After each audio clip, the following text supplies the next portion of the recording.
has come to me. Happiness comes so seldom. That has come to me.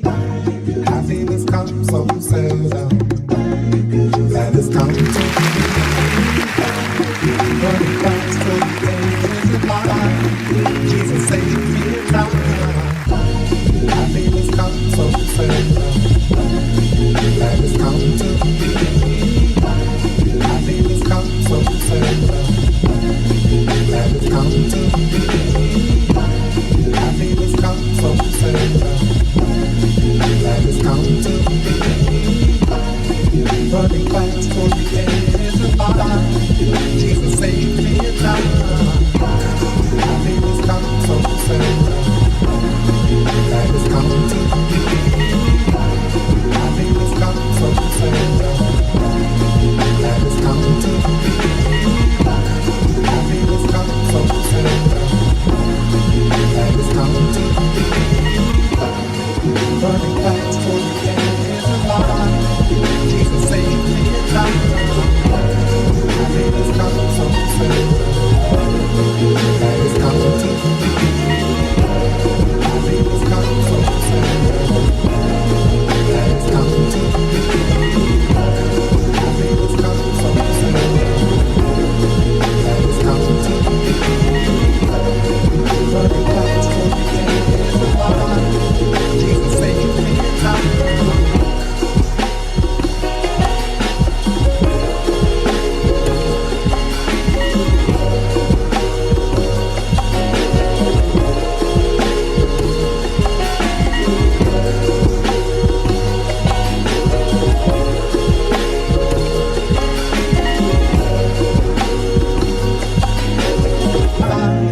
Jesus saved me a time. Happiness comes so seldom. That has come to me.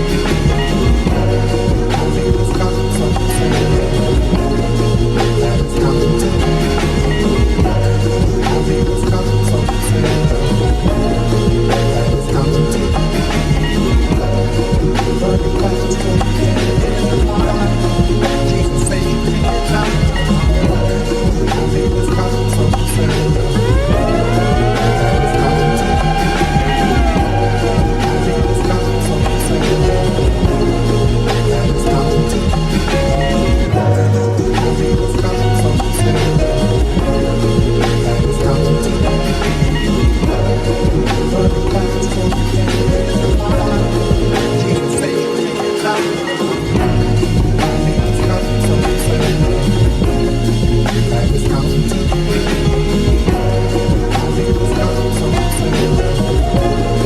That has come to me. Happiness comes. That has come to me. Running fast for the edge of my life. Jesus saved me a time.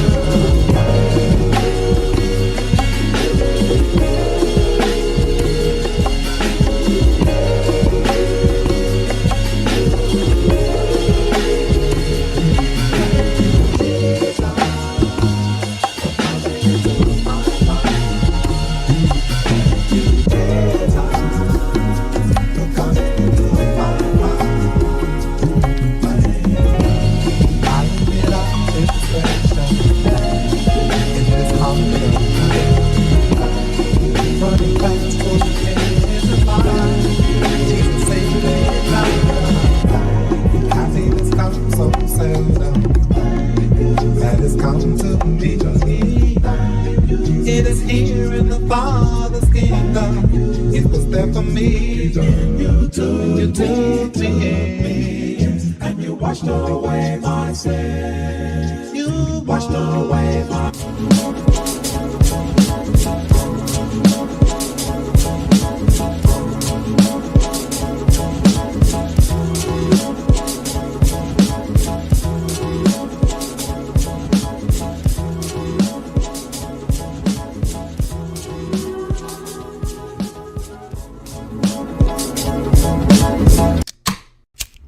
You ready?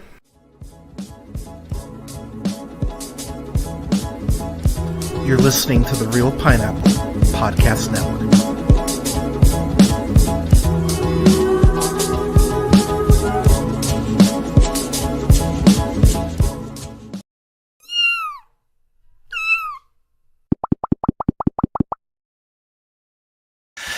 Good morning, ladies, gentlemen, theys, and gays. This is The Real Pineapple. This is your humble host, Hunter, here. Happy Thursday to you. Happy New Year. If you didn't catch last night's stream.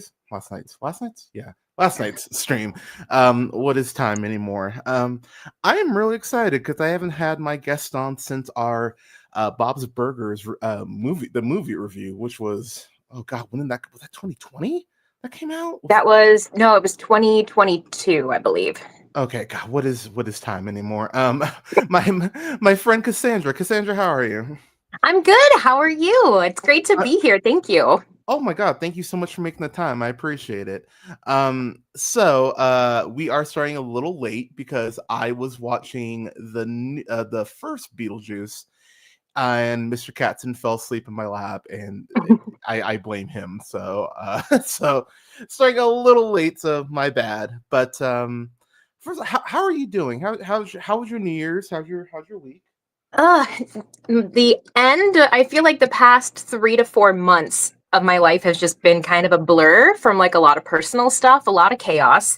But I spent the New Year's Eve with my boyfriend's family. They have a farm in Weatherford, Texas. And when I say farm, I mean like a farm. They have like every type of animal that you can imagine. Well, they did a huge bonfire in one of the fields and we lit off fireworks. And it was amazing just to like send this shit show of 2024 off in like a blaze of glory. Fair. And so that was actually really therapeutic. It was really fun. Just got to get out there in nature and like just enjoy the company of like freaking wild Texas people. But no, it was great. It was a really like cleansing good time. Hell yeah. Do you do resolutions for the new year, or do you I mean, I used to. I always try to focus on like ways that I could improve on myself and, you know, try to be a better person. So I don't really save that for a specific time of year. It's just something I always try to focus on. But the past couple New Year's resolutions have just been like, okay, I'm going to survive another one. Like, that's really it. I just want to stay alive. That's kind of where I'm at getting into this year to be TB. Is that your resolution for this year? Yeah, because man, 2024 was a kick in the gonads, and I'm just not another 2024, please, this year. So I am putting good out there, but yeah, let's not run that back. Yeah, no, thank you. Like I shared a meme yesterday that I thought was pretty funny. I don't have it in front of me, so I can't give it to you 1,000% accurate. But the basic of it is like nobody claim 2025 is your year. Don't anybody say it. We're gonna tiptoe in. We're gonna like not touch anything. We're just gonna play this shit real slow and careful. I'm like, that's it. That's very accurate.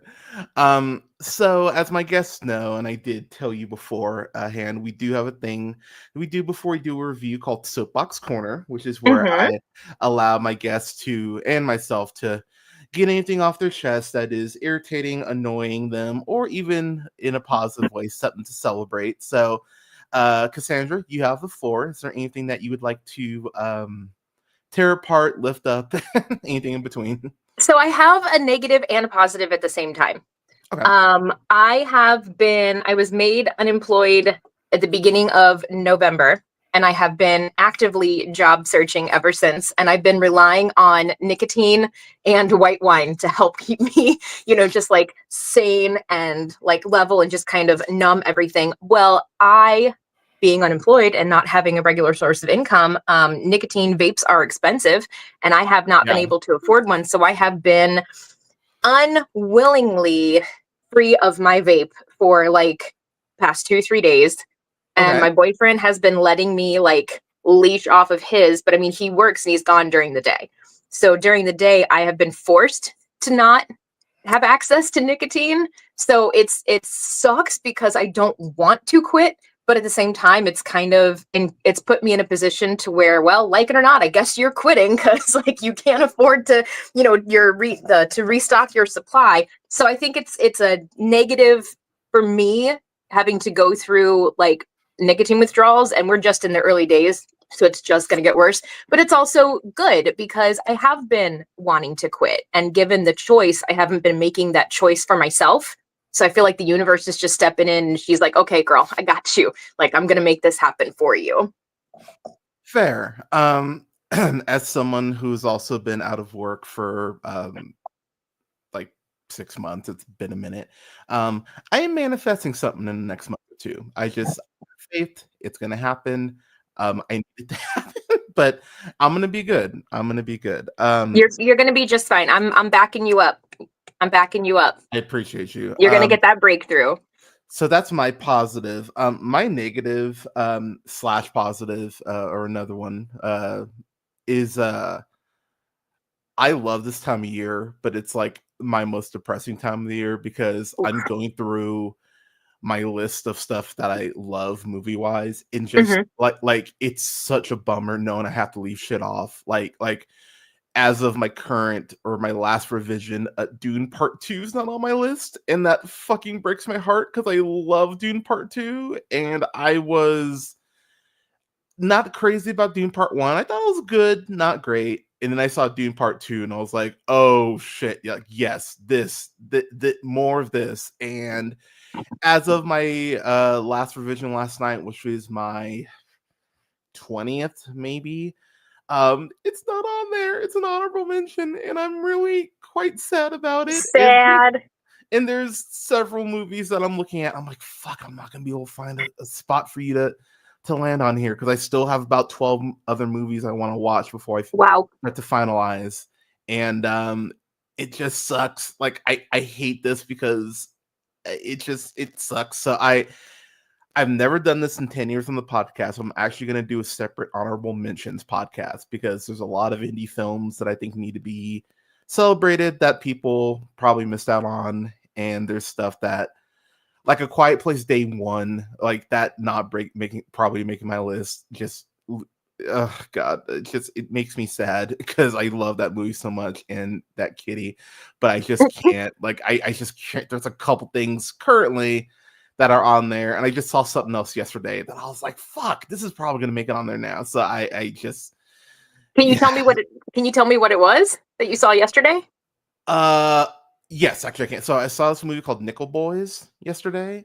That sounds familiar. Yeah, so basically it's about these two black kids that are sent to this college, like, hey, you're gonna learn about engineering, and then turns out it's basically like, no, it's slavery, but in yeah. So it's told from a like first person point of view perspective with the camera work. So it kind of jumps back and forth. So it's very interesting, but it's not a pleasant watch. So what year was it set in? 60, like 62. So in the 60s.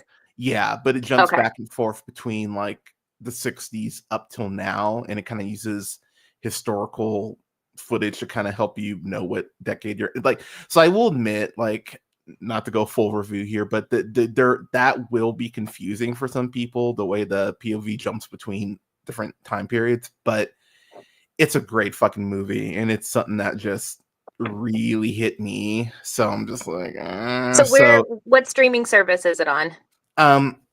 So I think it's gonna be on like Prime here. So it's gonna hit so I think it hits theaters in a couple weeks. I think it's January 17th is when it comes out. It'll probably eventually end up on Prime. I don't know if it'll hit Prime before Oscar night, which by the way, people, that's a reason why the list comes out in late December or January. Jesus, what month? Because it takes a while to get through these screeners, and sometimes I get one sent late to me, and sometimes I don't get one. I have to rent the shit, and and sometimes I watch God's Not Dead, and it breaks my brain for a day and a half. So sometimes, it's like there's a lot because there's prep for the worst of list too, people. There's one more worst of potential movie I need to watch, and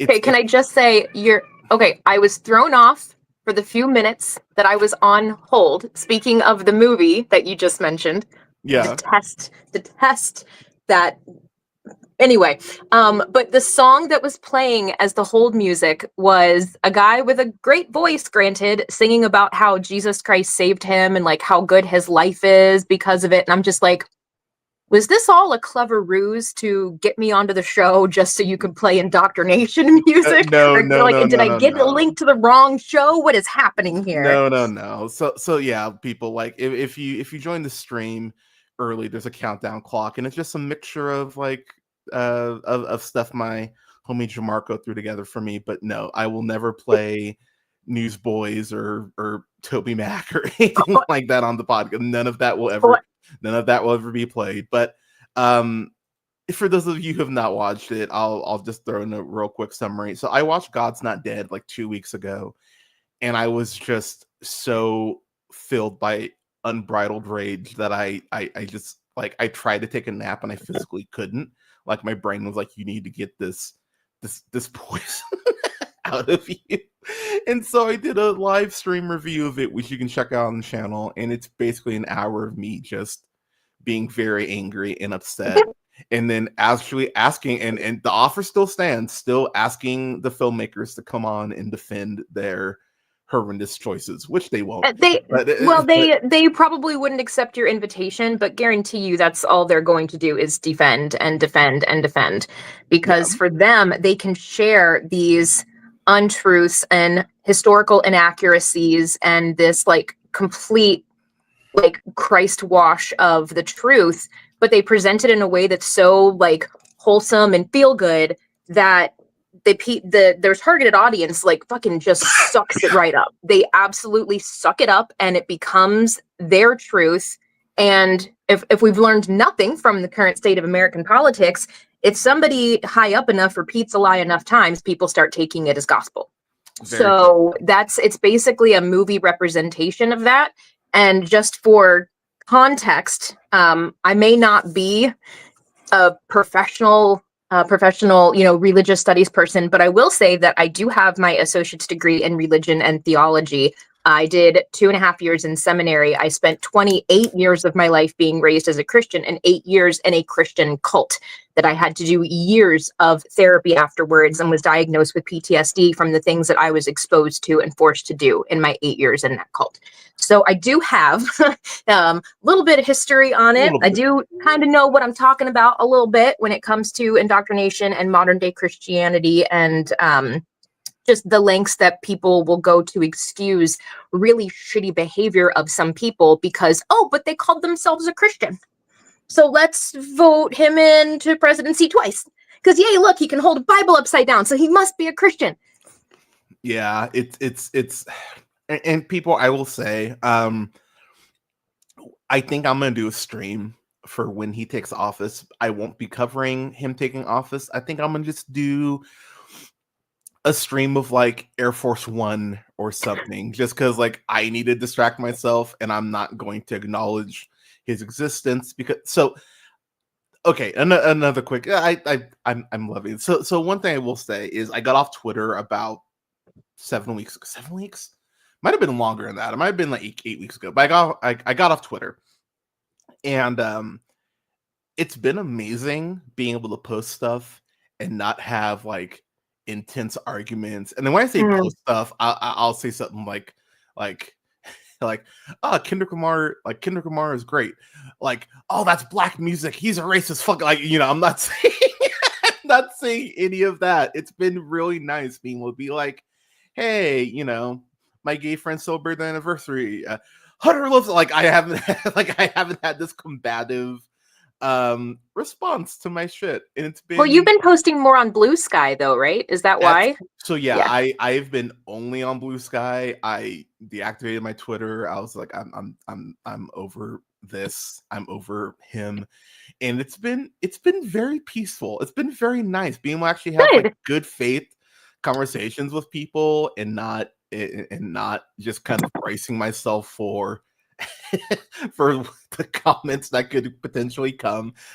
It's been quite helpful. It's been very nice for mental health, and I'm realizing, because I still have some friends that are on there, how Twitter is just melting down, and people are slowly kind of realizing like, maybe this is just like a giant cesspool, and I shouldn't be. I mean, most social media is. It's a yeah, that's true. But some are a little less toxic than others. Like I joined Blue Sky when you still needed a code for it, but because my boyfriend's in the film industry and has so many like film industry people, it was easy enough for me to get a code.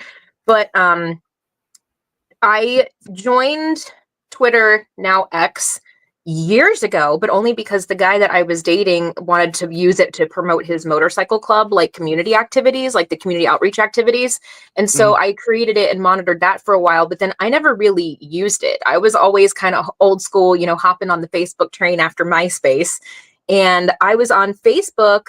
I still am, but I've been on it for years and years, mostly because of having moved so far away from my hometown years ago. It's been a great way to keep up, like with my family and some of my older friends. But I don't really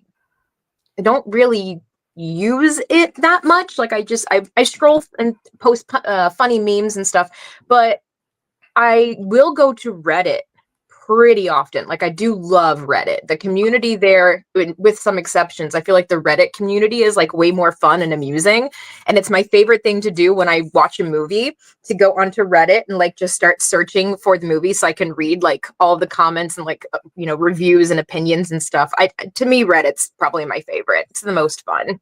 Ironically, that's why I use Letterboxd. Like that's become my, like, I'm on Letterboxd way too much. That Letterboxd has become quite helpful on that front, especially for logging on the shit I watch, because my god, I still like y'all don't understand, I probably have about 100 reviews in the vault in queue that I have not released yet, and that will probably be most of February because I'm gonna give myself a fucking break, and especially heading in the Oscar season. But yeah, I like Facebook, like I'm having to police my shit, and I really hate that because I'm just seeing like, you vote for Trump, cool, block. Like, there's no like, and people we just save real quick. I swear to God, we'll get to the review, but yeah, I'm past the point. People, like, you should know by now. Come on, like Google's your friend. You shouldn't need people to educate you on why. Thank you. Like, and I understand that some people want to have, you know, because that was something that I had people like kind of come at me with, like, why aren't you having these conversations? And I'm like, because I've been having these conversations. I had these conversations back in 2016. I have them in 2020. Like there is enough evidence out there for you to understand why this guy sucks. Like at this point, it's no longer on me or on other people in your family or in your circle to inform you. You should be able to inform yourself. And not only that, with as much has been proven that we've either heard or seen him say himself, the things that he's done, the terminology that he uses, if nothing that he has done or said yet has convinced someone that they shouldn't be supporting him, then there's really nothing else there's nothing else. He cannot stoop any lower. You cannot scrape the bottom of that barrel any further. So if anything that he's done or said has turned anyone against supporting him, then nothing will. He can literally like hold a person hostage up on stage, shoot them in the head, and the people will cheer for him because that's really the only thing he hasn't done yet. Like all of the sexual assaults, all of the illegal financial activity, all of the rule breaking, all of just the compounded years worth of crimes that he has not only been accused of, but been found legally guilty of. Yeah. But yet there's still enough love from like 50% of this country for him to vote him in a second time. It's sad, but he can pretty much get away with murder at this point, and I wouldn't be surprised anymore. Yeah. But watching documentaries and, you know, reading history books and seeing how, you know, we'll look at I remember as a child reading and learning about the Holocaust and just asking my mom, I'm like, how did we let this happen? Like, how was this allowed to happen? Like, why was he allowed to do these things? And you know, the answer was like, oh, he was just an evil man. Well, the answer is that he systematically built up that base and that support over years, little by little. It wasn't just he woke up one day and was like, hey, I'm going to kill like millions and millions and millions of people in a mass extinction. Exactly. Like, it didn't just happen in one day, and it wasn't just one event. It was years in the making that things that he were saying were doing that even made people uncomfortable were overlooked. So that is exactly what we've been seeing history repeating itself doing, is we've been seeing this build for years and years and years. And it's going to get to where we're going to be looking down the barrel of another major historic human tragedy. And we're going to be looking at each other like, how did this happen? How did this happen? Well, go back and ask the 50% of our nation that voted for it to happen. Yeah, and I will say, people, I have been, how do I put this, rather relentless on Fox News and Well, you know, that's why I don't tell y'all where I live, because I don't want those Fox News people come to the Real Pineapple Studios. You don't know where I am, but I will say, I did this interview, and I actually I've been sitting on the interview and the review, so I'll actually upload it on Inauguration Day because I find that just very funny. I did an interview with Daniel Partland, who did a documentary called Unfit: The Psychology of Donald Trump, and he did a follow-up on Trump voters. So I will be posting that review on Inauguration Day. Jesus Christ, there we go. Because yeah, that's funny. But yeah, people, just remember what you voted for, and that's all I will say as we head into 2025. And so when people are checking you, you deserve to be checked. Just keep that in mind. Last thing I will say before we actually get to the review proper is I'm really actually excited for the Golden Globes this year. Just because it's a nice little precursor to the Oscars. I will probably do a live stream for it on Sunday, because why not? I think Nikki Glaser is going to crush it. She's been a great comedian. Love her. For Love years, Nikki. and she killed it at that Brady roast. She had incredible moments. So good. That was so good. And well deserved, because I can't stand Tom Brady. Thank you.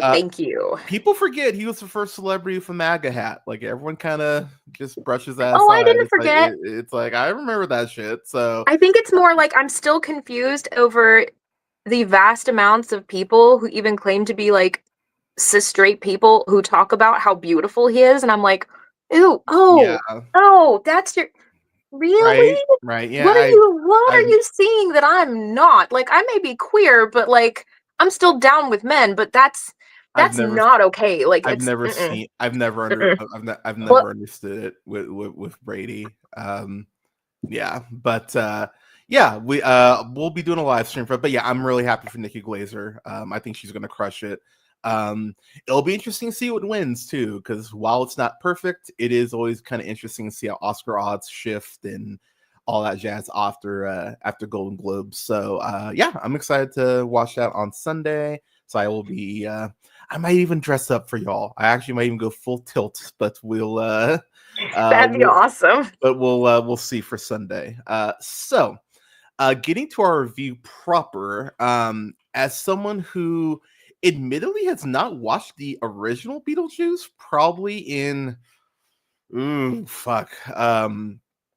when was Hollywood Video thing? So probably like 14 years. Like, it's been a while since I've watched the OG. I got through about half of it before I passed out. Totally forgot Alec Baldwin was in it, which why like how do you forget that I have no idea. Like, I was like, oh yeah, Alec Baldwin is in this. Also young Gina Davis. Hi Gina Davis. Fire. Fucking gorgeous. But yeah, it was interesting kind of go run that back. But getting to the so Beetlejuice came out in 1988. This came out this year, so over 30 years. Like, that's so wild. Like 30 years to get a sequel. It's kind of crazy Tim Burton came back, because this is one of those movies where it screams like, let's give this to someone else and you be a producer, and we'll call it good and we'll say you had some influence on it. But no, Tim Burton actually came back for this, which is again shocking as fuck to me. I remember seeing the trailer and being like, all right, like this could be fun. I don't have some huge like connection to the first one, and it's, again, that's very ironic because I bought like the collector's edition and it's literally in my like in my cabinet, and it's like it's unopened. I need to crack it open at some point. It's right there with my Evil Dead collection. I know I have not seen the Evil Deads. I will change that this October. Please. I know people. Please. Please. I know. Because look, I just watched the Scream movies a year and a half ago. All right, I'm dipping my toe more in the horror. Like I'm getting there. All right, you gotta work with me, people. But I want to get to the Evil Deads. But of course, Beetlejuice, huge classic. Anyone I know that's remotely had a goth phase or is goth loves that goddamn movie. People I know who aren't goth love that fucking movie. I think it's good. I remember watching it going like, this is fun. Like, it's kind of the same feeling I had when I watched Hocus Pocus, where I'm like, I get why people love this, but I think it's good. I don't think it's like, you know what? Oh God, I'm gonna get in trouble. It's kind of how I felt about Wicked. It's just like it's good. It's good. There's I know. Yell at me, people. No, actually, you and I are on the exact same page with Wicked. Yeah, I haven't reviewed that proper yet, but it will. I had a friend go like, "Hey Hunter, where's Wicked on your top 10?" I'm like, "It's not because it's part 1, people. All right, maybe part 2 blows me away, but yeah, it's part 1. Defying Gravity is great, though, I will say. Oh, that was fantastic. That was a great performance. Yeah, fucking amazing. So, I'm gonna leave it to you since you're so are you a Burton stan or are you just a Beetlejuice stan? Like, talk to me about your relationship with the OG. So, my relationship is a little bit different, but I feel like it is on par with a lot of people in my age group. Like, I was in the 3rd grade when the original came out. And for me, it was coming from a very conservative Christian home. There was a lot of things that my brothers and I were not allowed to watch. Like, I wasn't allowed to watch Care Bears, My Little Pony, the Smurfs, because they all had, like magic or some level of like witchcraft involved. So like that was my upbringing. However, anytime like, a Chucky movie or like anything that was supposed to be remotely scary, even though we can look back at it in, today's lens and see like that was so camp. That was so silly. That wasn't scary at all. Why would any parent have a problem with it? Well, it was a different world, especially Chucky. in conservative Christian. Can't. So in the conservative Christian area of Virginia that I grew up in, there was very firm lines drawn in the sand with what children were allowed to view and what they weren't. That was where sleepovers came in, because you could get away with talking your parents into renting you a VHS, or in my case, early 80s, the Beta. Like, I was there for the birth of VHS. Let's Thank you. No, I will say, okay, quick story. There used to be a family-owned video store that my parents always went to in this tiny little rural town that I grew up in. And went in there, and my mom let me choose a movie, and I chose a Strawberry Shortcake movie. Like an animated, of course, but it was a Strawberry Shortcake movie. And I was, I want to say like 6. So I think this was around 86, maybe 87. And I was so excited. I got it home because ordinarily I always had to rent a movie based on like collectively what my brothers and I all wanted to see. So we all had to agree on a film. And because it was all boys, I never got to watch the girly shit. So this was like a big treat for me. And we ran inside. And I took the thing out of the case and I was like, oh, this is kind of bigger than, that's weird. My brain knew that this wasn't something quite familiar. And I went to put it into the Beta machine, and the cassette was too wide. And I remember just being like, my heart stopped, and I was like, Mom, it won't fit. And so she came over and looked at the case and tried to do it. She couldn't make it fit. And she's like, oh, well, this is a different format. Oh, we're just gonna have to take this back and see. So we couldn't do it that next day because town was actually like a decent drive from my very back in the woods house. So we went a couple days later, and it turns out that they hadn't released it on Beta. So you had to watch it on VHS. So I didn't get to see it. And I remember being so sad about it. Anyway, that was my birth of the growth from Beta cassettes to VHS cassettes. Anyway, back to the original Beetlejuice. So yeah, whenever you got invited to like a sleepover. I mean, I was homeschooled for the majority of my life, but third grade just happened to be the one year that my mom agreed to put me in public school. I had been begging and begging to go to public school because I wanted friends. Like, it was just me and my brothers all day, every day. Like, I wanted to make friends. I wanted to be social. Like, I wanted to do stuff with, kids my age. And she relented. And so it just happened to be the year that Beetlejuice came out. So getting invited to, the birthday parties, you had the cool parents that would rent, these movies for their kids for parties. That was my first experience with Beetlejuice. So it already has very deep sentimental tie-ins for me. Fair. And at the time, it was kind of mind-blowing. Like, you didn't see those, the graphics, that claymation and, to life animation. You just didn't see that in the kind of movies that I had to watch. So this was like a crazy mind-opening experience for me. I don't remember being scared. I remember being creeped out a little bit with the sandworm. And, when like Beetlejuice came out with like that glorious, like, explosion costume with like the long, unwinding like arm fingers and stuff. I remember being a little creeped out by that. But other than that, I loved it. And then I had to keep it a secret from my mom for years that I had even watched the movie. So for me, the reason that I will say I love Tim Burton and almost everything that man has ever touched is not as to say he's one of the greatest directors, because he's not. It's not as to say he's not one of the most visionary artists, because he's not.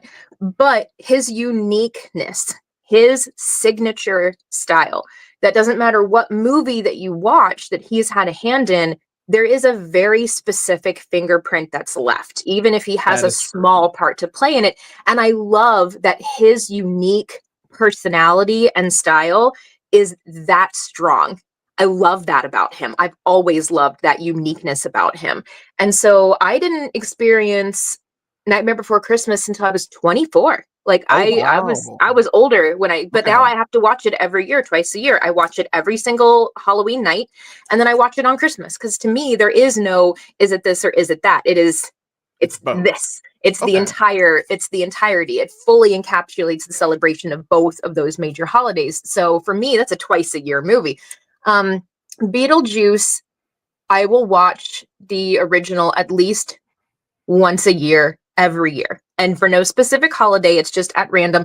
It's one of those feel good for me, nostalgic movies. Seeing Winona Ryder at the very infancy of like her career and how she nailed freaking Lydia, and how, I'm sorry, she will always be Moira to me, and I know that's terrible. Why am I Catherine? Catherine is still her role in that movie is fucking iconic. You can't no, I don't think any other actress could have pulled off that level of just like detestability, but you like her at the same time.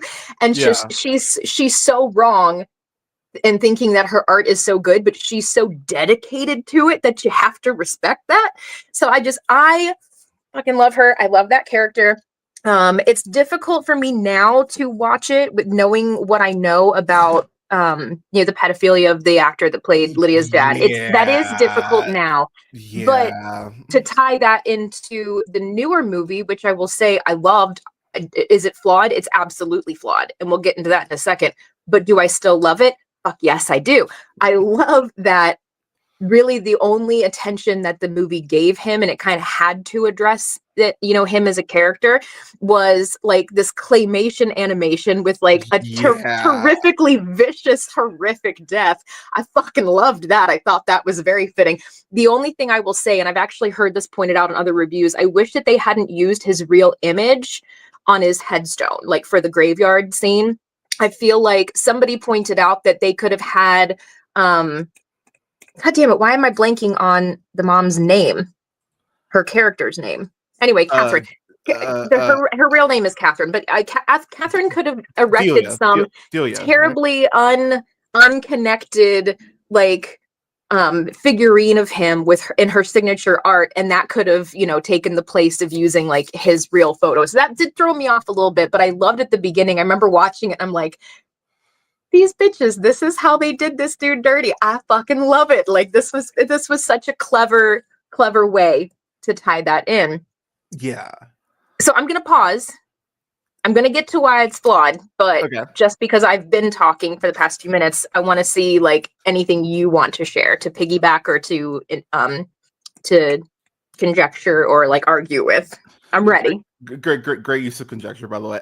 So okay, let me run this back. So Tim Burton, I'll always respect him for as a director just off of Pee-wee's Big Adventure. That is one of the best films that's ever been made. You will not change my mind on this. I think it is I don't think perfect films exist. I actually hate when people say that shit because there is no such thing as a perfect film. Yes, even Dark Knight. Shut up. Because I fucking hate that, Eric. Anyways, but I love Pee-wee's Big Adventure. I know he can't turn his head. I don't give a fuck. I love Batman. I just rewatched Batman Returns a couple weeks ago. Which favorite, hands down favorite Batman film. Which you know, my simping for Michelle Pfeiffer aside, the Penguin portrayal fucking rules. So good. And the fact it gets into some actual like corrupt, like political corruption, which really wasn't a thing in those movies, especially in the 90s. Like you weren't getting that shit. Like that was kind of groundbreaking in that way, in the way that it makes sense, unfortunately, and has aged better than it should have on that front. I love Returns. Nightmare Before Christmas is one of the best soundtracks, one of the best scores. To nerd out, I love the Kingdom Hearts worlds when they go to Halloween so Town. Good. Dude, I have that. That's what my shoulder tattoo is, the Keyblade from Halloween Town. Is it really? Yeah, it's one of my favorite game series. And your point and my respect for you just went up. I love the way they incorporate in the games.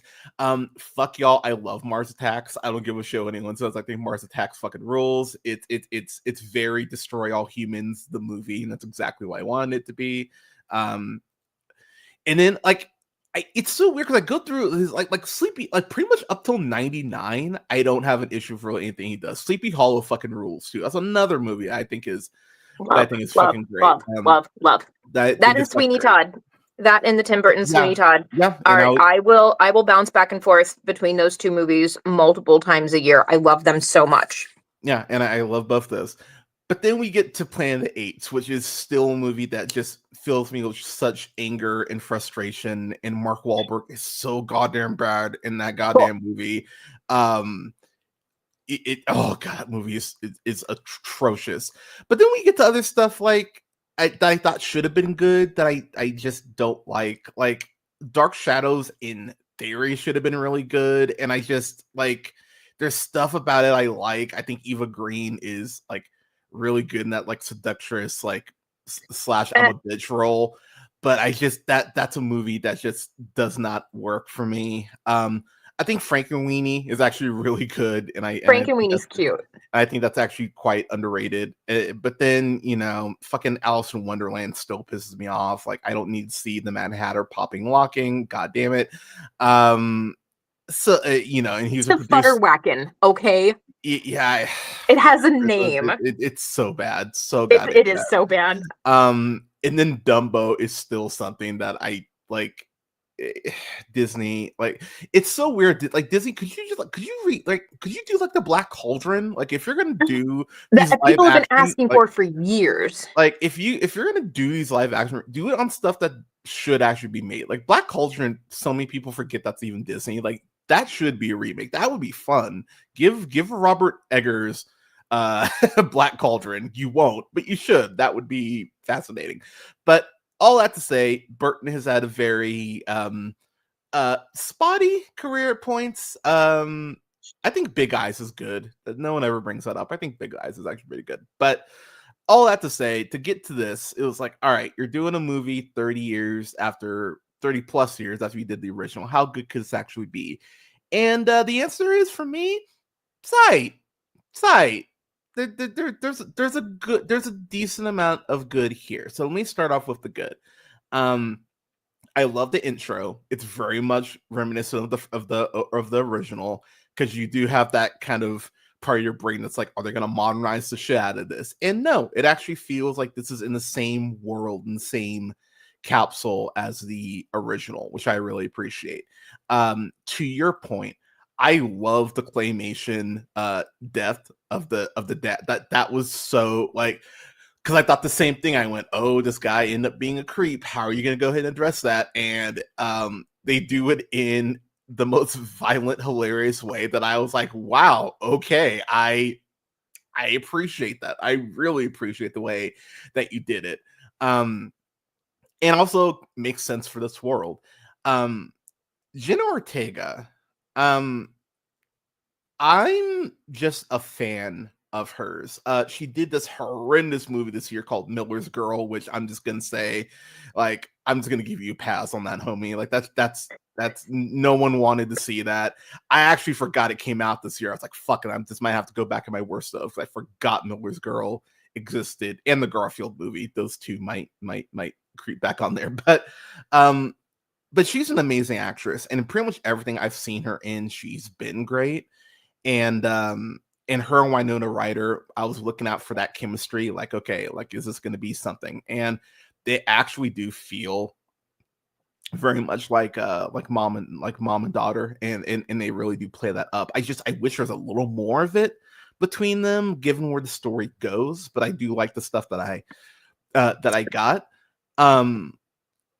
Justin Theroux, holy shit, he might be my favorite thing in this movie, because he is like, when you think about like gaslighting douche, his picture, the character of Rory's picture should be like in the dictionary definition, because he's as bad as Beetlejuice is in this shit. Like the shit that he's pulling, the fact that he proposes at this funeral, you're just like, dude, what the fuck are you doing? And the way that he spins it is so what a narcissist would do. He's like, no, this is celebrating giving new life to something. That's why and I'm sitting there like, motherfucker. But again, this is what someone like that would do. This is how they would spin it, and it's very haunting, honestly, in that way. But he's actually weirdly playing kind of similar to his character on Parks and Rec when he was guest starring on there. It's just more, with a little more of an edge, but less of the charm, more of an edge to it, and it actually works here. And his chemistry with Winona Ryder, I thought, is actually really quite fantastic. And then, of course, Michael Keaton back as Beetlejuice. It feels like he hasn't lost a step or missed. Like, it's weird how, like, when he came back for The Flash to play Batman, that's not a good film, by the way. But even with Keaton kind of trying, I would say maybe 60% in that movie, it's still better than pretty much everything else in it outside of Sasha Calle's Supergirl. Keaton just kind of gets this. He's a pro, and you get why he's a pro, because he's just able to step in these roles and be like, oh, cool, got this. And it really does feel like he really hasn't missed a step in terms of that. My biggest issue with this movie is it's too much shit going on. There's a lot going on in the movie. Yeah. And like, you can almost hear the carnival music at points, because I was sitting there like, okay, wait, so there's this like RIPD-esque subplot with Willem Dafoe, who plays Jackson, who, by the way, Willem Dafoe, I was really sitting here thinking about it. I can't remember the last time I saw him be bad in something. Like I was going through his filmography. I'm like, when's the last time I thought he sucked in something? Because like it's been a minute. Like Kinds of Kindness, great in that. Poor Things, great in that. Boy and the Heron, great in that. Asteroid City, great in that. Inside, great in that. Oh, Inside was great. Northman, great in that. Nightmare Alley, great in that. Spider-Man No Way Home, great in that. Card Counter, great in that. I'm skipping over Snyder's Justice League. Fuck you, Snyder. Let's see what else. Togo, great in that. Siberia, great in that. Lighthouse, great in that. I mean, I'm at 2019, y'all. I'm still going. Aquaman, great in that. At Eternity's great. You get the point. Like the motherfucker is just like, his floor is good. And I didn't even just mention Nosferatu, which he's fucking awesome in.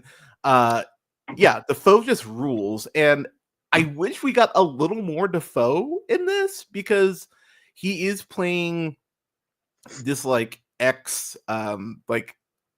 80s type star who's making it his mission to go ahead and solve this mystery. But the bits we get of him are really good with the comedic stuff, but then later on does lean more into the horror aspects that I was like, okay, I'm actually liking this. But then they just kind of keep dropping it, and I was like, oh well, this can't really get momentum because you kind of, because these other subplots have to come into play. So it comes across a bit jarring on that front.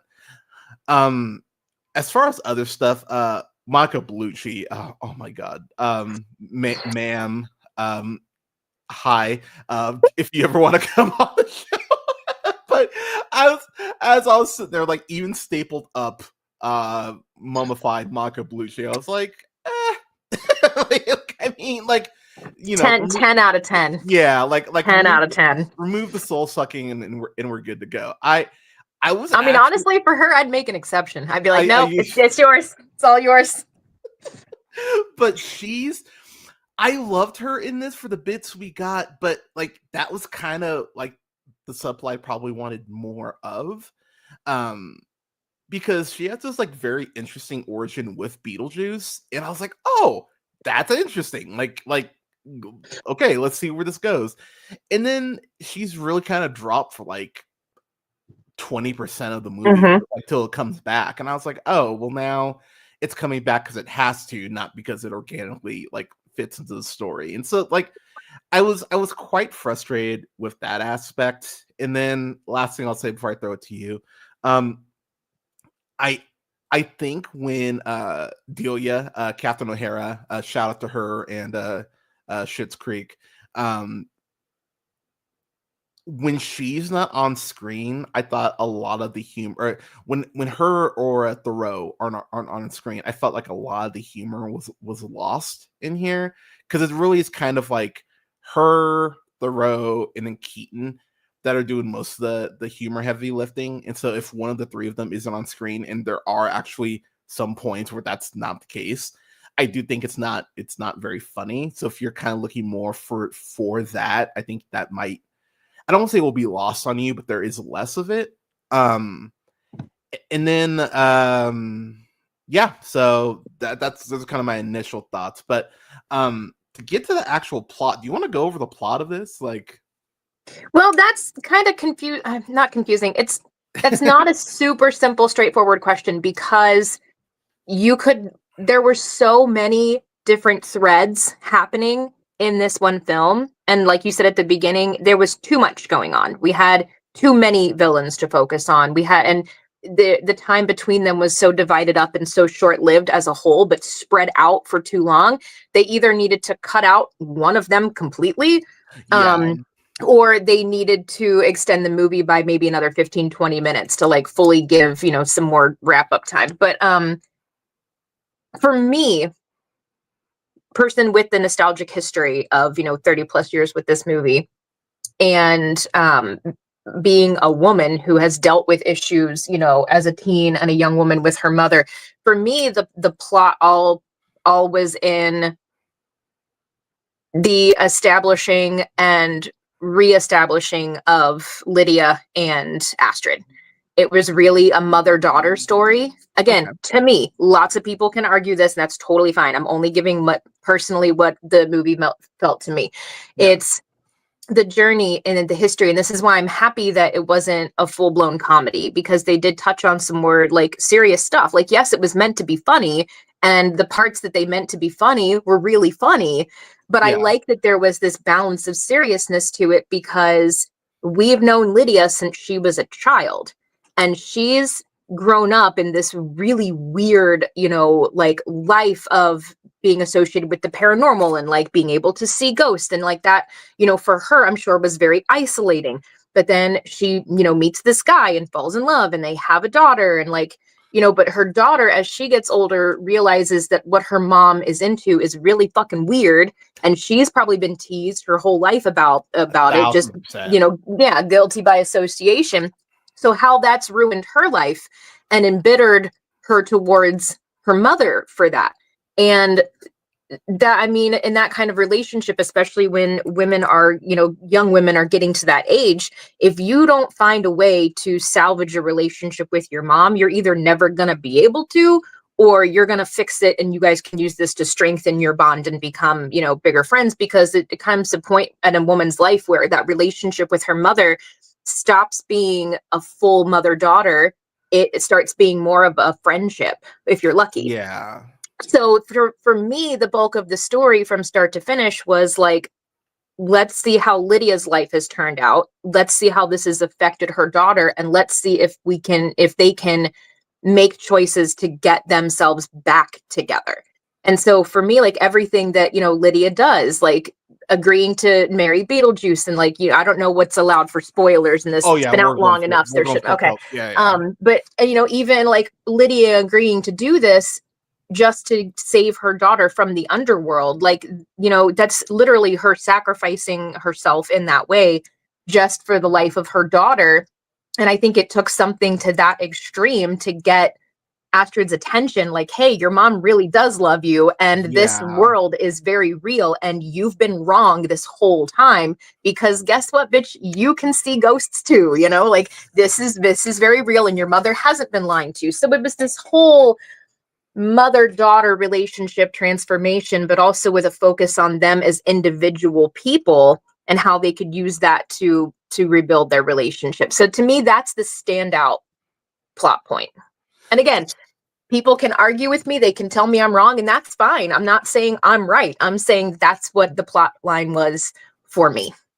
So for me, and I tie it back to another movie that I actually do like in Ghostbusters Frozen Empire, where I'm blanking on the girl's name, and I should know this, but I'm tired. People cut me some slack, but where the teenage like the main character in that, she befriends a ghost, and of course the ghost is like, haha, I screwed you over, and it's like I have to remember, and maybe this is just because I'm old man Hunter over here, but but there is that part of me that's like, you can't be this dumb. Like, you can't be this dumb, but also you're a teenager, so you are this dumb. And like, and I have to remember that, and remember how dumb I was as a teenager, because teenagers are stupid, and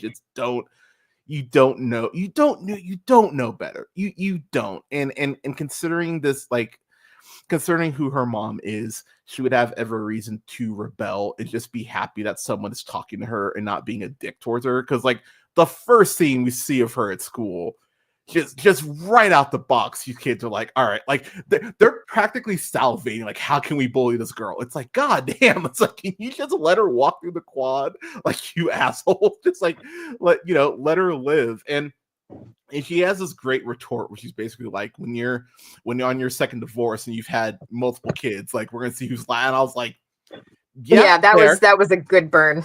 That was a good one. Like fair enough, because because to your point, I'm sure she was dealing with that shit daily. I'm sure there is, like, we're just seeing that scene, but exactly.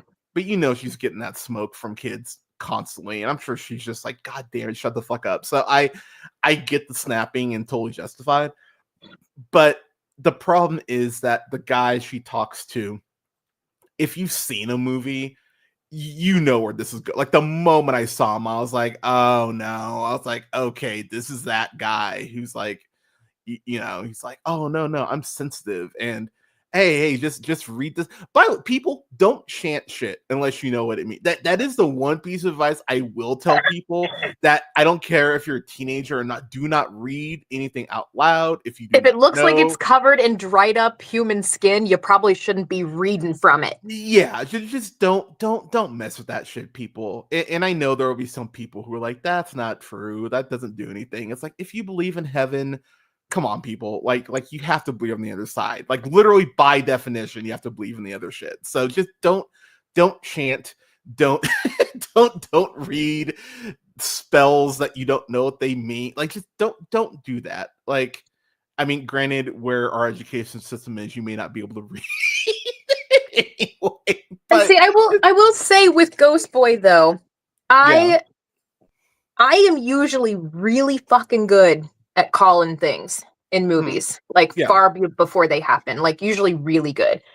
This one, I did not see it coming until we got into his room.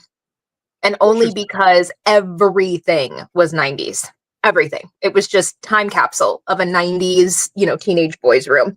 That's when I just looked over at Gabriel and was like, oh, those fuckers, they got me. Like, I'm late. Like, I did not catch this until now. So by the time, the reveal happened, I had known, but it didn't click for me until we got into his room.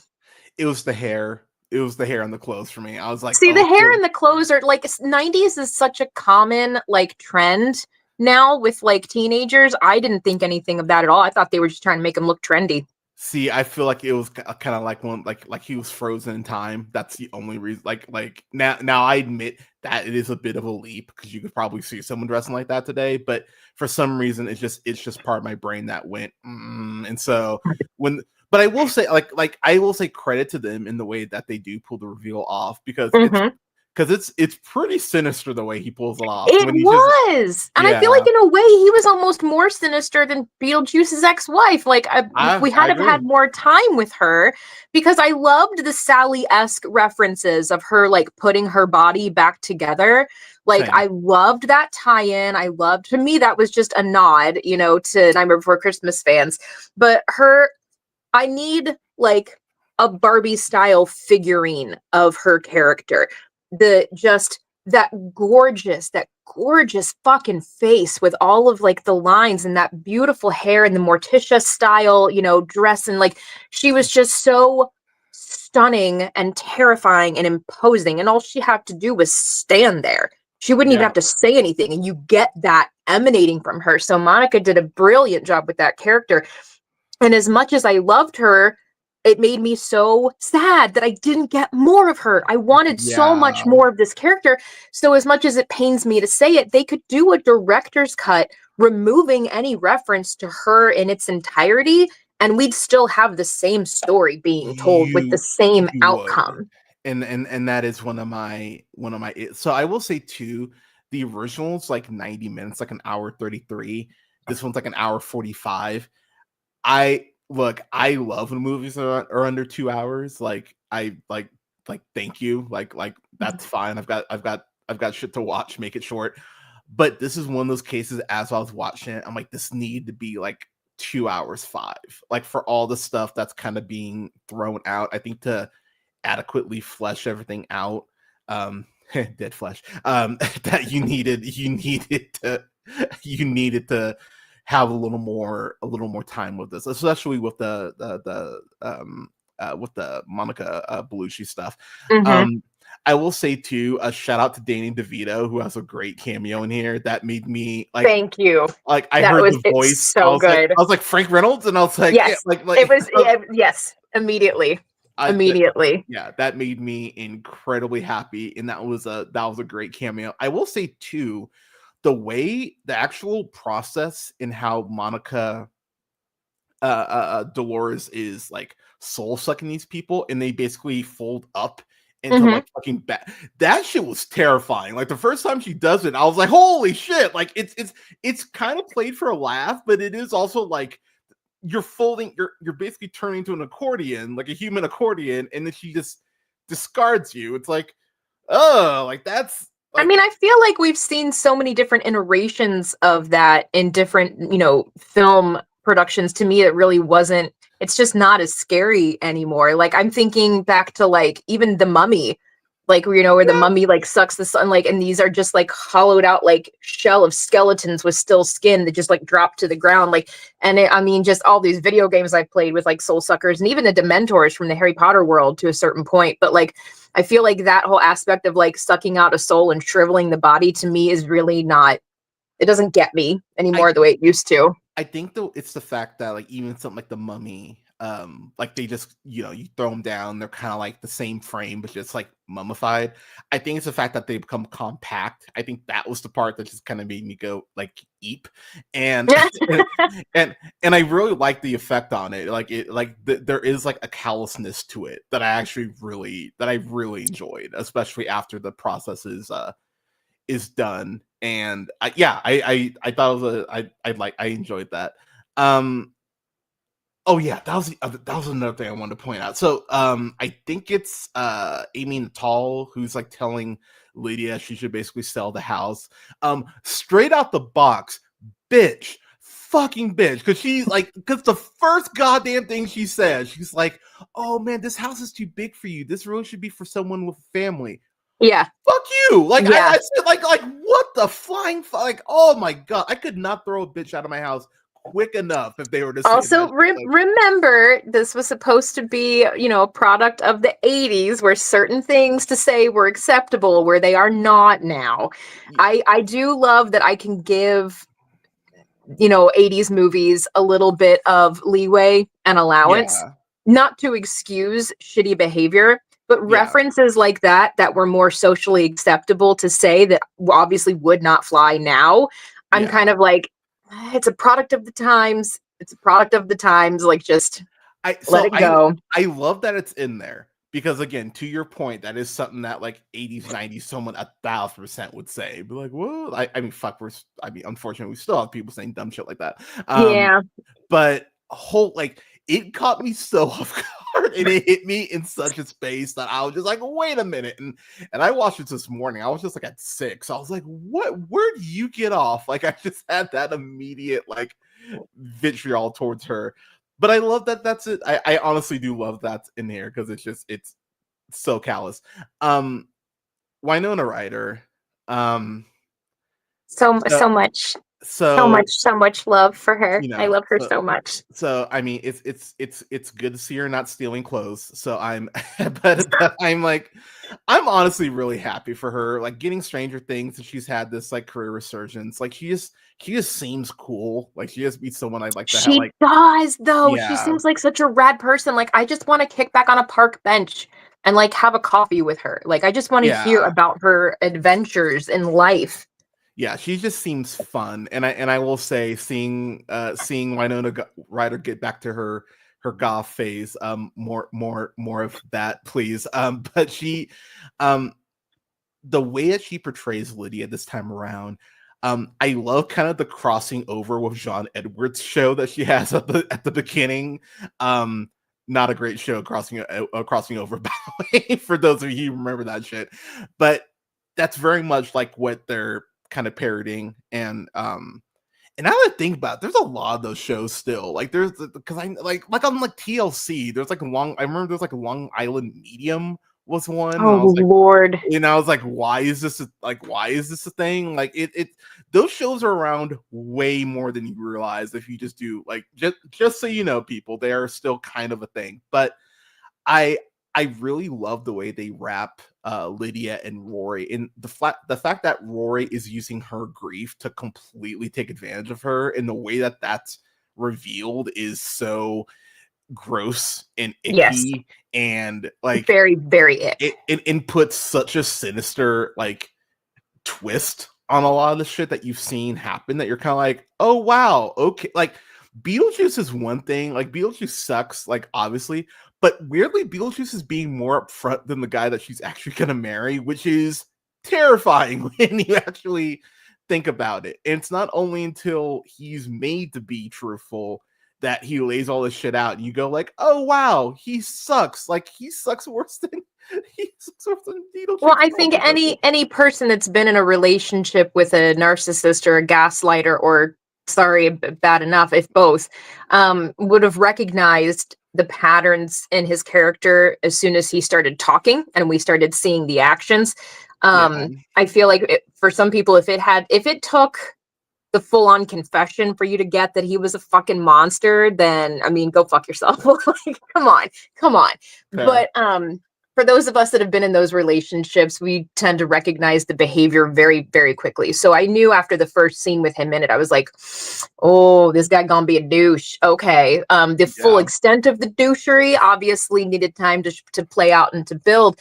But I do love that it shows the juxtaposition between the evil that is in the underworld and part of the afterlife, but also very much alive and well in the human, like still alive world. So not only do you have to be concerned with like scary things from the afterlife coming to get you, but you also have to be concerned with like scary things that are like very real and current and actually happen to everyday people. So it's like, obviously the movie takes this fantasy element where we don't really have to be afraid of like ghosts or, you know, saying Beetlejuice's name 3 times and like being, you know, sucked somewhere.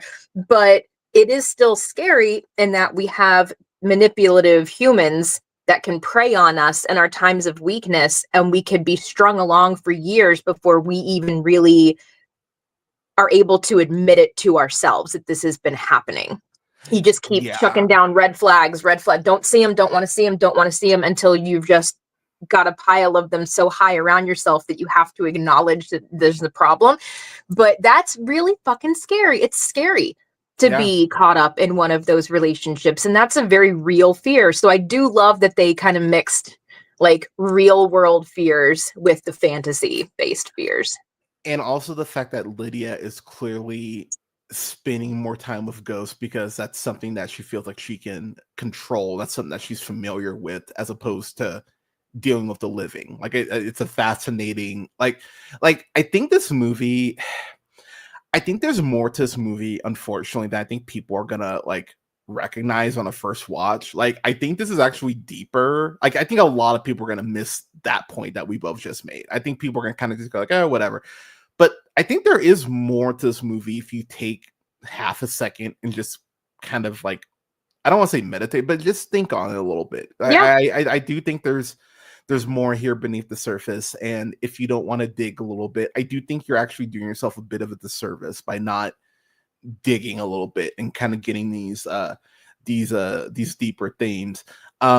I just the internet is kind of torn. It's like a 50-50 split. Like, some people think it's absolute trash. They describe it as just like a garbage movie, a waste of their time, a waste of their money.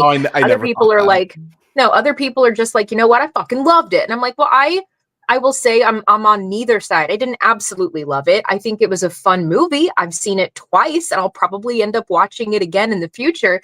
I think for me, like the first time I watched it and the credits started rolling, I just looked over at Gabriel and I was like, you know what? That was fun. Like, it was just fun. And at the end of the day, yes, we like our movies to make points. And yes, we like our movies to, you know, be well written and well cast and well scored, and like we want all of these things.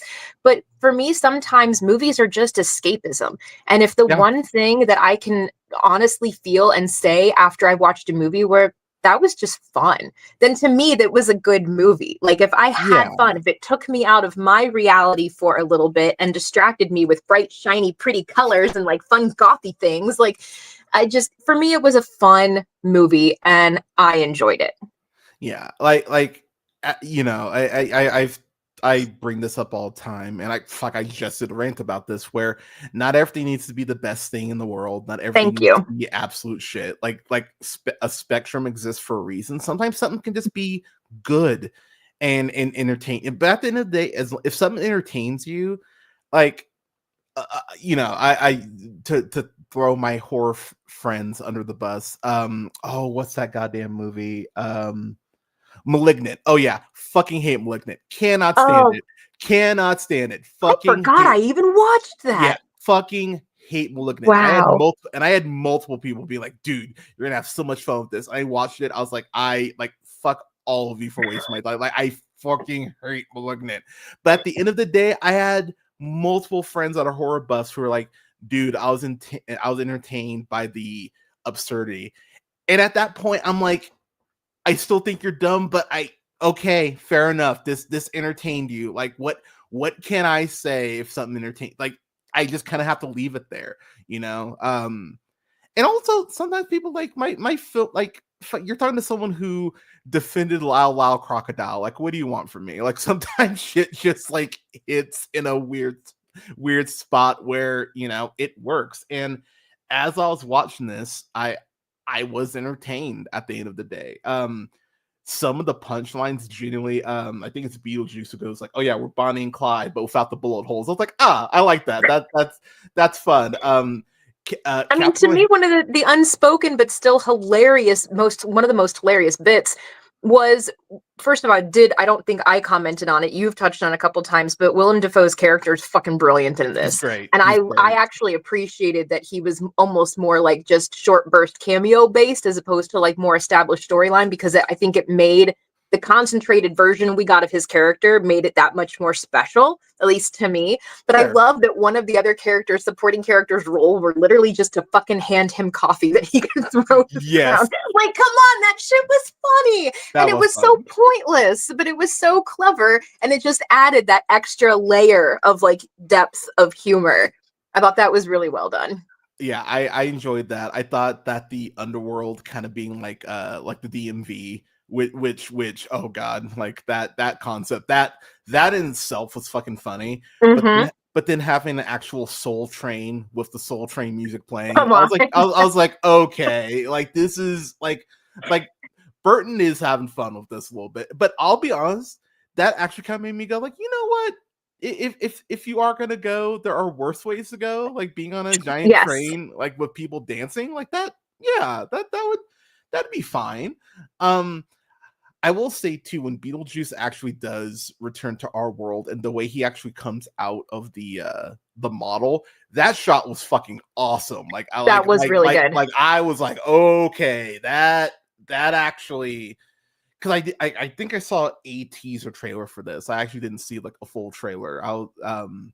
Somehow I don't know how the fuck that happened, but I love that shot. I was like, this is fucking cool. And then the actual we talked about the reveal of the kid. I thought was actually well done, and the sinister nature in which he's like, oh, sucks to suck.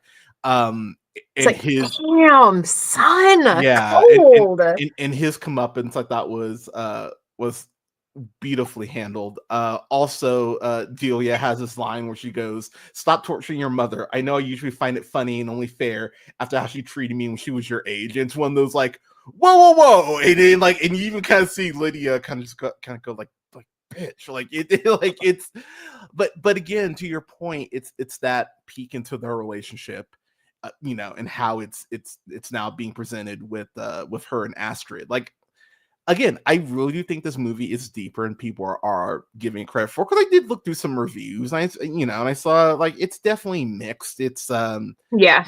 I hate using Rotten Tomatoes because I always say Rotten Tomatoes is not gospel, but it's 76% for critics, 79% for audience. So people think it's as I said, it's aight, but I will say for myself, to kind of get through, give our final thoughts here. I did love Astrid calling out Rory's attempt at trauma bonding. That's 1,000% what it is. Like when she checks him on that, I went, okay, she's smart enough to realize like his end game and what he's trying to do, and he's actually like taken back by it. He's like, wait, what? Like he's clearly thrown off that someone actually checked him on that, and I appreciate that, because it allows for Lydia to be the intelligent one in terms of ghosts, and Astrid being like oblivious to it and just refusing to admit it. But it allows Astrid to be the intelligent one in terms of what Rory is trying to do, and Lydia just being blind to it. Like I love that contrast, so they're able to kind of meet in the middle and educate each other at the end. That's something I really like, and I think the way that we get there is very well done. And then the last bit in the church I thought was really fun. Like I thought fun. I thought that was a fucking blast, and I actually really enjoyed that, and I was pleasantly surprised actually how it wrapped up, because it definitely kind of gives you this like maybe we run this back one more time, maybe we do, we don't know, but it also feels like a spot where it could just be done and you'd still be like, okay, like this works for me. I'm gonna go Oh yeah, and then I did. Oh yeah, and then just real quick with Beetlejuice, he goes, talking about the origin with Dolores. I love how he goes like, I'm in the freaky shit. Who isn't? But even I have to draw the line. So like that was something I was like, all right, like but I would go. I'd go B- on this because I think if I'd seen this at like an early matinee, I would have been like, yeah, that was worth it. Like even watching it at home, I was like, if I'd paid $6 to rent this, I would have been entertained. So just watching this on HBO Max, I would have been entertained by it. So yeah, I think a B- is fair. But yeah, the people who are saying like this is shit, you're very, very mistaken. Like I at no point was thinking this is shit. Like I was at no point questioning my decision or oh god, why am I watching like God, what was I thinking? Like the new fucking Megamind movie, I immediately was like, oh man, I've made a bad choice and this is just like a waste of my goddamn thought. Didn't even know they made another one. Exactly. Yeah, you don't need to watch it. But like I never had that feeling. I never had the feeling of like, oh god, this sucks, or oh, it's too slow. Like I think it moves at a good pace. I think it kind of from jump kind of gets you directly in. It treats you like you've treated like you've watched the original, which it should. But yeah, B- for me. I enjoyed this. But Cassandra, your final thoughts and grade. My final grade is definitely a solid B. It's definitely not my favorite of the two, and I do feel like if you didn't have that nostalgic backstory of being a fan of the original one for so long, the second one probably just wouldn't hit the same way. I love the parallels of my own personal relationship with my mom and what we went through when I was younger. That for me was kind of showcased by Lydia and Astrid and the glimpses of their years' struggles. I loved the impromptu dance that was actually not choreographed at the wedding scene. Like I love that a lot of that they were allowed to ad lib. They were allowed to ad lib, yeah. Okay. And it was, and if you watch some of like the behind the scenes stuff, you'll see Jenna and Catherine like ad libbing a lot of their dance moves, but they were so fucking in with each other. That's awesome. Like it worked. I loved the faithfulness to the actual character of Beetlejuice with giving us something fresh and new to look at him, through that lens of. I do think that there was a little too much going on and the story got a little fragmented. I would have preferred, again, either just add a little bit of length to the movie and like you said, put it at a full 2 hours and just add, a little bit of extra tie-in or just remove one of the bad guys completely. But I think overall, I will absolutely watch this every Halloween. I'm adding it to my official holiday repertoire. But it's not one of those movies that I'm going to be like, you know what, I'm really bored and I just need like a movie to watch. It's not going to be the one I choose. That's fair. Yeah, I think that's completely fair from a fan perspective of the original. Like weird. So weirdly, I felt the opposite that I did about this for like the Hocus Pocus 2. Because I know a lot of people like are huge fans of the original, and most people I talked to were just like, I watched the second one and whatever. Like, I really haven't talked to anyone who's felt whatever about this. Like, everyone I've talked to has found at least a couple things to enjoy about it. So yeah, I mean, I would recommend this to a Beetlejuice fan. Like, if you haven't watched this yet, it's on HBO Max. Like, it's a breezy watch. And yeah, like it really is. Like it's quick, but also I think that I do think this has been a little understated because I mean it did well. I think it made like 400 million, something like that. Like I mean the budget was like nothing on this, I'm pretty sure. So I mean it did well. But yeah, like check this out. I think this is something that check it out and make your own decision. We're agreed. We're not your parents. Can make watch it yourself. Watch it yourself. I mean, that's usually my recommendation of any movie. That's why I tend not to pay attention to ratings or reviews before I see a movie.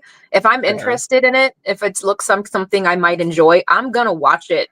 I'll go and read reviews like immediately after. I'll be like pulling out my phone and Googling. But always just watch it for yourself if you're curious and make your own decisions, and don't be swayed in your opinion by online bullies. If you like something, you like it. If you don't, you don't. Yeah. I will say though, if you like Joker, do not tell me. 'Cause I will be a real asshole about it. It's yeah, it's so right now, real quick before you got that's in a 3-way tie for my number 10 worst of with Borderlands, Red One, and then Joker, like they're all in like almost on this like loop of which one I hate more, and every day it kind of changes. And you're talking about the Joker that just recently came out, right? Yes. Okay. Yeah, you and I might have to do like a second entire episode on that one. And let me tell you, I almost broke up with my boyfriend for defending that movie at the end of it because he was vehemently defending. And I'm like, first of all, bitch, you don't vehemently defend fucking anything.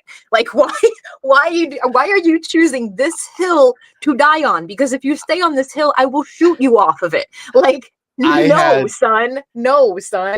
That okay, yeah, I'm stopping. No, that's fair. I had multiple people try to tell me why it was good, and I don't fall asleep in the theater. Like I never fall asleep, and that shit was trying my patience. There are a couple points where I was doing the parent at an early soccer game, like head nod, and I'm just like, oh Jesus. Or like, any old white guy in church in the mornings. Yeah, exactly. That actually reminds me of something I did want to say at near the beginning here. Hold on. I literally got distracted with picturing old white men falling asleep in church, and now I completely forgot my point. If it loves me, it'll come back. I did have a point, and I cannot for the life of me right in this minute remember what it was. So obviously it doesn't need to be said. Damn it. Okay. Well, boo. If you remember in the next 90 seconds, let me know. But yeah, y'all. Like, so as far as stuff coming up for the rest of the week, I will be doing a live stream on Saturday for AEW Collision. So I'll be at 5 p.m. Pacific. Yeah. And then next week, I think I'm gonna take off. We'll see.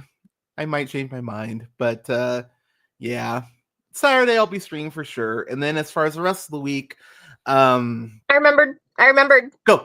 I'm gonna cut you off so I don't forget again. I'm so sorry. That was rude as fuck. No, sorry. Go. But I wanted to say, like, I have you were talking about Dune early on in this conversation. Yes. I have tried 3 separate occasions to make it through the first one.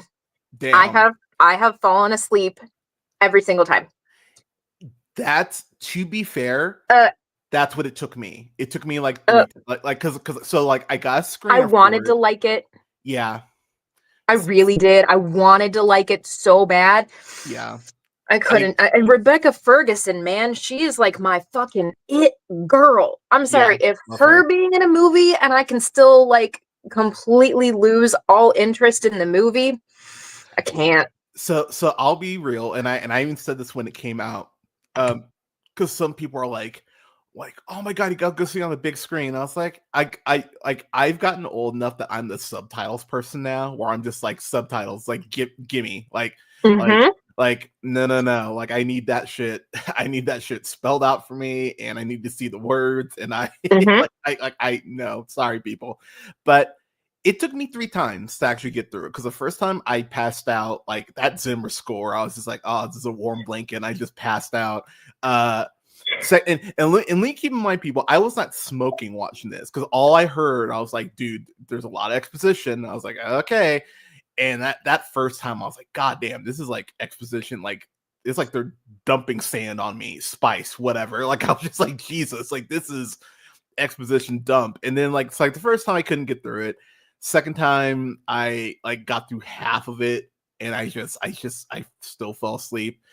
And then like I think it was like the 3rd or 4th time I actually finally. But now, to be fair, it was the same thing with The Matrix for me, because I had people tell me how great The Matrix was, and I was just like, I don't get this. And I think like the 3rd time I finally was like, okay. Are we talking like, the original 90s The Matrix? I could never get into it. I watched Dude, it. Okay, I was like literally in my teens in real time watching those movies when they were coming out. Like that's that was like mind bending to us, that we Could had not never seen anything like this. Was a whole brand new world, a whole other level for us. Like, couldn't get woo! through it. But that is again what goes to show you about the nostalgia for some people are what make movies or sequels that good. 1,000%. Now, with that said, I did go back and like rewatch them, and I was like, like in my 20s, I was like, oh, okay. I was like, yeah, all right, fair enough. Like the first two were great, and and like I like the latest one for what it's trying to say, and the fact that transphobes hate it. Like I like it just off that alone. But I just like, I think the story is muddled. But I love oh my god, Carrie Ann Moss. There we go. Carrie Ann Moss. That's it, right? Is it Carrie Ann Moss? Yeah, I love her in it. So like, yeah, but I just couldn't get through it the first time. So sometimes it takes multiple attempts. But yeah, Dune. I wasn't crazy about Dune. I love Dune Part 2. So like, maybe watch a summary on Dune if you can't. I would do that. Also, I'm gonna have to brave this because it's the second one that Austin Butler's in, right? That is correct. Yeah. Okay. Fucking love him. And you and I are still at odds over this, but I'm sorry, that Elvis movie, I've seen that Elvis movie 40 fucking times. It's one of my favorite iterations. Is it awful? Yes. Is it beautiful and fun and just like fucking Austin shines in that goddamn movie? I will stand by this. I fucking loved him in that version of Elvis. Fucking loved it. The moment they're like, he's white, I was like, cool. I could not fucking care less about this movie. Like, to be fair, I've never liked Elvis anyway, but that movie just hits a spot that I don't like. Fair, totally fair. Totally fair. Like people like, by the way, go check out the Afternoon Tune, my homies over there, and check out the comments on the Elvis review that I helped on, and look at how many angry white people there are in those comments, because they came. Yeah, I'm not mad. I was not mad at you at all. I was more just like surprised. But you and I have very often had very, very different like tastes and opinions and film stuff. But I think that's one of the reasons talking about them with you is so fun, is because we always have like little points that we can connect with and agree on, or even like agree to disagree. But I love hearing your perspective and your take, because you're coming like from a completely different background than I am. So that's one thing I love about film. I fucking love films because you can show 1,000 people the exact same film and you're going to get 1,000 different fucking opinions on it, because everybody has their own life and history and opinions and like what appeals to them visually, what appeals to them like audibly. It's varied and vast, and I love that. I love it. Yeah, and I will just say, people, like, I mean, there are those movies I will die on the hill on. If you like Elvis, just don't tell me, just because there's no reason for us to have a discussion about it, because you're not going to change my mind. I probably won't change yours. But Butler, like, seeing him in The Bike Rider, seeing him in Dune Part 2, he's doing the American Psycho remake. I think he'll kill that. Like, I'm like, I have enjoyed his career independent of playing that guy. So I'm very curious to see what he continues to do. But honestly, that movie's kind of a revelation for me because of Timothée Chalamet, because everyone's been telling me like, he's that dude, and I've been very much in the camp of, he's a great supporting actor, and I don't get why we're trying to push him to this upper echelon. Like, I know we miss with Shia. Sorry, you miss with Shia. I didn't do anything, but like, y'all miss with Shia. So I guess we need another like white guy with great hair to take up the mantle. But Chalamet's great, and I've heard the Bob Dylan movie is good. I don't know when I'll see it. I'm looking forward to seeing that, actually. I am too. I'm not a big Bob Dylan fan. Like, I think he's like, he kind of has always sung like mush mouth to me, but I am willing to give it a chance and be proven wrong. But yeah, after Dune Part 2, I am a fan. Oh, and the Wonka movie was shockingly good, actually. So oh, did you not? Oh, is that the? Oh, he didn't. That was okay. I'll give you 30 seconds. Go ahead. Let it out. Fucking hated it. This is a safe place. Fucking hated it. I couldn't tell you one lyric or one humming tune from any of those fucking songs. It didn't make any goddamn sense. I don't even remember the plot line, and I've had to sit through it twice because my boyfriend's son liked it. Like, I had been waiting. I had been following the build-up for months. I was so fucking excited. I mean, we went to the store and we got snacks and we got popcorn and I made cocoa. Like, it was a thing. Do you remember the cocoa you made? Do you remember? Yes, with candy cane stirrers. Ooh. I remember the snacks more than anything from the fucking film. That was so goddamn bad. So goddamn bad. So you like the Burton version more than the... I like the original Gene Wilder version. I will say, like, remember, I was like managing a Hot Topic at the time where like the, Nice. Johnny Depp one like came out. So I had like the bag and the candy filled cane. Like, I had my swag, man. I will still watch it on rare occasions because honestly, it's a terrible adaptation. It's just not good. But there's parts of it that are fun. Like Missy, who plays the mom of Violet. Yeah. Like, her scenes alone and her facial expressions and like how she's like hardcore coaching this kid and pushing her, like the actors that played the parents like were a great addition. And I like that we got to see a history of how Willie came across the Oompa Loompas and like how they came to work for him. Like, I love the backstory between him and Christopher Lee. Rest in peace, buddy. I loved Christopher Lee as his dad. I loved, that weird twist with him like eating chocolate through the braces. Like, so there's parts of that movie that I like, but I think it's a terrible adaptation. Fair. So my favorite will always be the Gene Wilder like original one.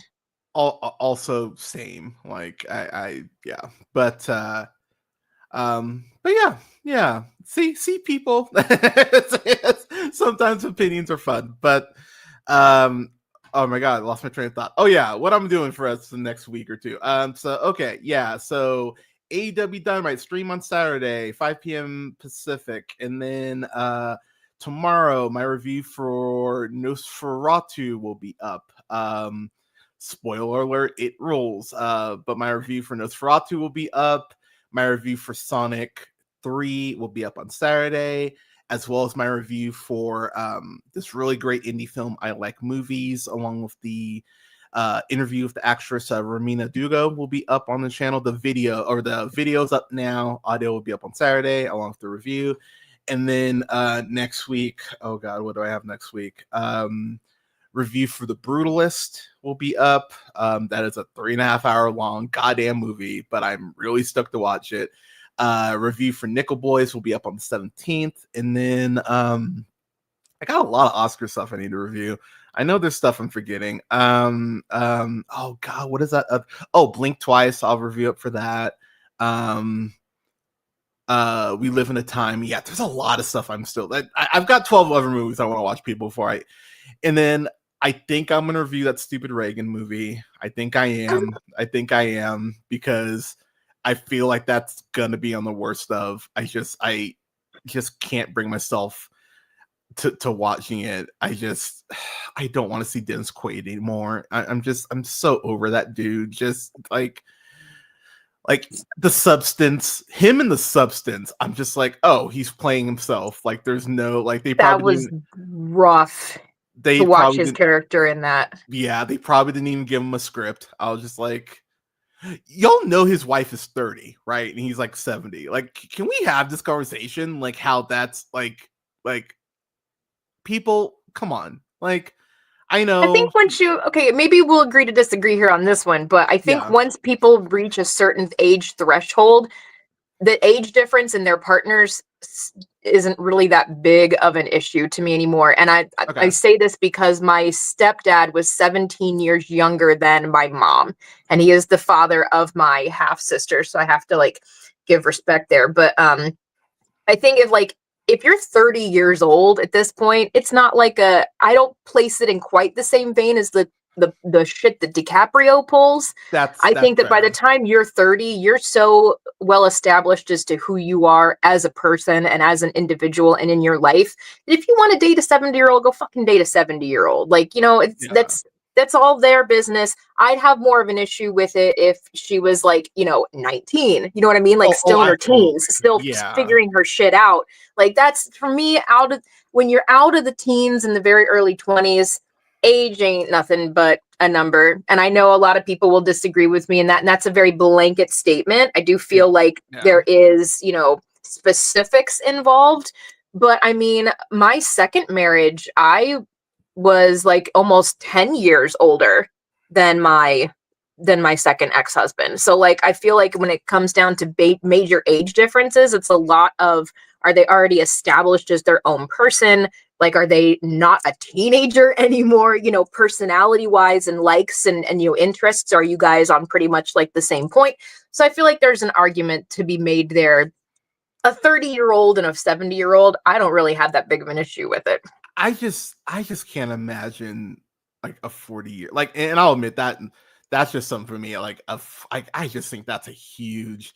Plus, it's I don't excessive. know, like, yeah, and plus, like Dennis Quaid, it just comes across like it admittedly comes across scummy, and I'll be the first to admit him playing Reagan and then doing like these Christian pure flicks. It's not exactly endearing myself to him. So like I get that for sure. So, but also, dude, like he's been doing like those movies like the Intruder, where he's like stalking Megan Good and he's like you know, so it's like I the more I see him doing roles, the more I feel like he's not acting, and it's like he's almost using like his creepiness to get paid, and that kind of pisses me off. So I will. Or he keeps on getting typecasted because he's really very good at it. And then we do have a tendency to see celebrities through these lenses of what were presented of them playing characters in films. And if you've only ever seen that over the years with a person who's typecasted, it kind of tends you to believe that that person is a lot like that in real life. That's definitely not always the case. That is also true. But I feel like with reading up on his political affiliations and some of the stuff you said, I can feel pretty confident in the fact I think Dennis Quaid sucks. So, and see, I don't really know anything about him personally, so none of this has been, I haven't said any of this in defense of this specific man. Not defending him at all. Don't know him. Don't want to defend him. Don't want to get to know him. But that was so again, not defending Dennis Quaid at all. Don't know him. My statements were more made as just like blanket, not to cover like one specific person. Yeah, so just to put in perspective, Dennis Quaid plays Reagan. Got 18% of Rotten Tomatoes. God damn, 18%. Jesus Christ. It's Dennis Quaid. Penelope Ann Miller plays Nancy Reagan. I'm sure they won't talk about the most important trait about Nancy in that movie. I'm sure they'll bypass all the black dude scandals and that shit. And then if you needed any other proof, Jon Voight is in it. And if Jon Voight's in your movie, it's that's problematic. There's a definite slant that the movie. I mean, we can't be surprised at a fucking Reagan movie, though. I mean, yeah. Here's oh god. Scott Stapp from Creed plays Frank Sinatra. Up. Right. Oh, you didn't know that, did you? Yeah. Yeah. I didn't even think that fucker was still doing anything. How is he relevant in anything? I mean, he's looking a little weathered, but thank you, people. I'm here all week, but I don't. Oh my god, what? No, okay, hang on, people. Before I let y'all go, okay, so the director of this movie is Sean McNamara, who you know from The King's Daughter, piece of shit, Casper Meets Wendy, piece of shit, George Lopez's Spare Parts, On a Wing and a Prayer, which I reviewed last year, which was on my worst stuff. That's where Dennis Quaid and is married to Heather Graham, and their pilot dies, and they pray, and God lands the plane, basically. And Heather Graham, yeah, and more and most importantly, Three Ninjas High Noon at Mega Mountain, starring Trump supporter Hulk, I don't support my kids or love my wives Hogan. So yeah, I don't know when I'm gonna watch Reagan. I might just knock it out today. Who the fuck knows? But Get it over with. But ooh, yeah, I don't think it's gonna be a good rating. But as I mentioned, all the things, all the reviews coming out, y'all, soon. Stream on Saturday, so keep track. Make sure. Oh yeah, subscribe everywhere. YouTube, The Real Pineapple. All the channels. Yeah, REEL Pineapple. I'm not on Twitter anymore, so do not follow me on there. You will find nothing. Follow me on Blue Sky, realpineapple.bsky.social. Oh god, what else? TikTok for now. And Instagram at jhunterreelpineapple. Subscribe to the podcast where you listen to the podcast. Yeah, y'all, I'm gonna go have some lunch because a roast beef sandwich sounds delicious. Cassandra, thank you so much for coming on and for taking part of your day to talk with me. This was an absolute joy, and we will have you on more this year. We'll have to figure out I'll have to figure out the next thing to have you on to do. But we'll find something fun. We will. But this was an absolute joy. So thank you so much for making the time. I really appreciate it. Yeah, thank you so much again for having me. This has been a blast. Yeah, thank you. And everyone, thank you so much and have a great day. We'll see you all on Saturday. Cheers.